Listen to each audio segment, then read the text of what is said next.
The main item for the race was the tire front pressure. I mean, I already immediately see on the lap 5 that the pressure was some problem there, and then I try to manage what I can do on the racetrack to go up with that pressure. And in fact, I was controlling in a good way. I was there, I was inside, I was controlling, and this was something that I say okay. And now I was calm. But what I didn't expect was the contact from Bastianini that pushed me out of the track. And unlucky on that lap, I didn't push well on that turn first sector, and the tire start to drop again and takes 2-3 laps to come back. And just remain one lap to be in for 0.01, but we are out, and the rules are the rules. It's true that this time I went out for the contact of another rider, but it's like it is. Halo sob, ketemu lagi sama Mimin di berita terkini MotoGP. Ya, race hari Minggu kemarin di Assen sudah terlaksana dan Pecco menjadi pemenang hat-trick di kejuaraan kali ini. Bastianini menjadi pemain paling gila dan Marc Marquez bertubi-tubi apes dan bukan lagi alien. Benarkah? Mari kita bahas.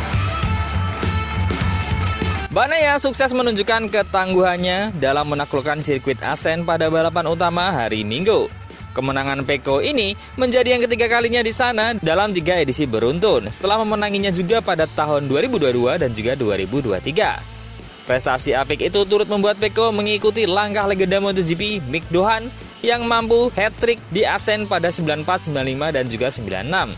Bagi Bagnaia sendiri, ini adalah hat-trick di sirkuit ketiga setelah dia juga pernah hat-trick di Jerez dan Mugello pada 2022, 2023, dan juga 2024.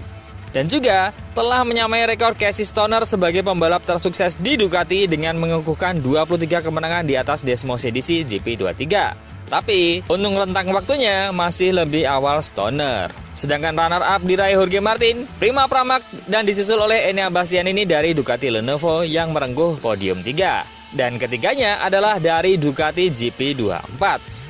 Nampak sekali, Ducati GP24 ini sangat superior di sirkuit Assen kemarin. Nah, yang seru, seperti pada sprint, bukan di posisi 1 atau 2. Karena dari awal termasuk sprint sudah dikuasai oleh Pecco dan juga Martin. Yang seru adalah perebutan posisi 3, karena sebelumnya ditempati oleh Marc Marquez.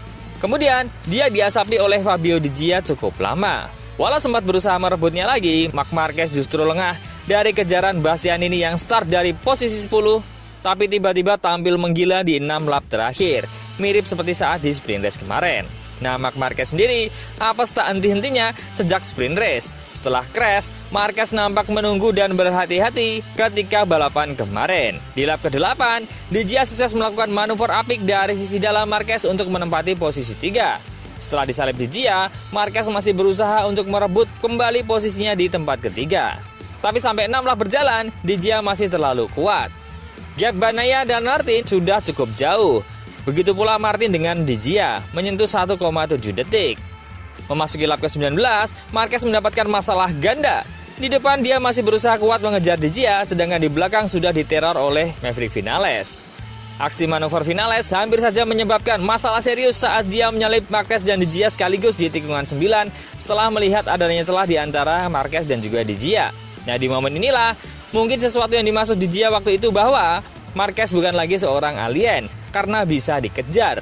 Namun hal itu hanya bertahan 6 lap. Dan apesnya di akhir sesi, hal itu kembali terkukuhkan pernyataannya setelah Marc Marquez mendapatkan penalti 16 detik dan turut hingga sampai di urutan nomor 10. Di Gia sendiri apes karena mulai terus turun dan tersalip pembalap debutan Pedro Acosta. Enea Bastianini tak mau ketinggalan.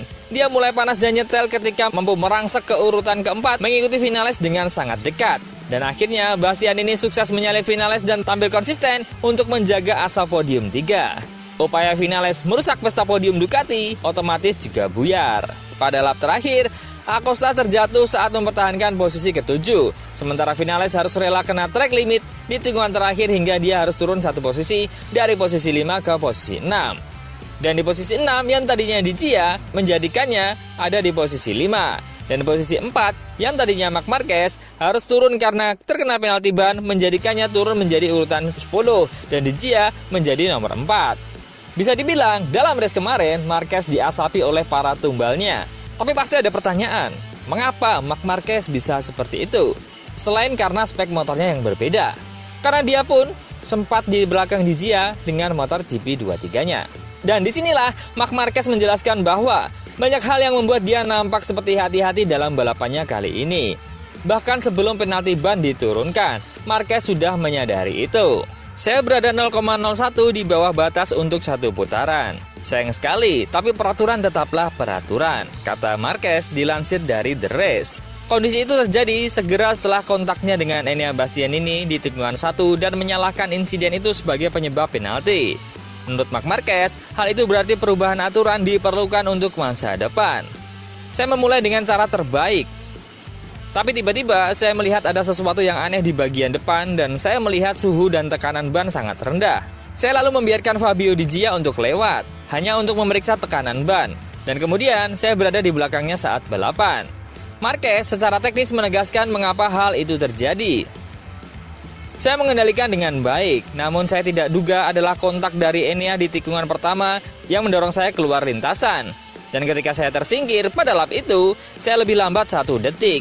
Saya tidak memacu motor dengan baik pada tikungan ketiga karena bannya. Butuh 2 lap untuk kembali. Dan 2 lap itu membuat saya keluar dari batas minimum yaitu 15 lap hari ini. Marquez mengatakan, kondisi yang beragam pada balapan minggu, yakni peralihan antara mendung dan cerah membuat segalanya menjadi sulit. Tapi, dia mengendalikan tekanan bannya dengan baik sebelum kontak dengan Bastianini. Saya tidak dapat mengendalikan yang membuat saya melebar dan kembali dengan tekanan yang terlalu rendah lagi. Saya memperkirakan Enea akan menerima penurunan 1 posisi. Karena jika Anda menyalip seseorang pembalap yang melakukan kontak dan pembalap itu keluar jalur, maka biasanya akan menerima penurunan grid 1 posisi. Tetapi dia tidak mendapatkan penalti dan saya mendapatkan penalti karena suhu ban. Tapi peraturan tetaplah peraturan. Saya setuju. Nah, insiden yang paling terkenal tahun ini adalah melibatkan Fabio Quartararo yang harus kehilangan podium sprint setelah menerima penalti di Jerez dan diberikan kepada Dani Pedrosa. Namun, dia bukan satu-satunya yang dihukum. Bersama Raul Fernandez, Fabio Di Gia, Jack Miller, dan juga Alex Rins, semuanya melanggar peraturan ini.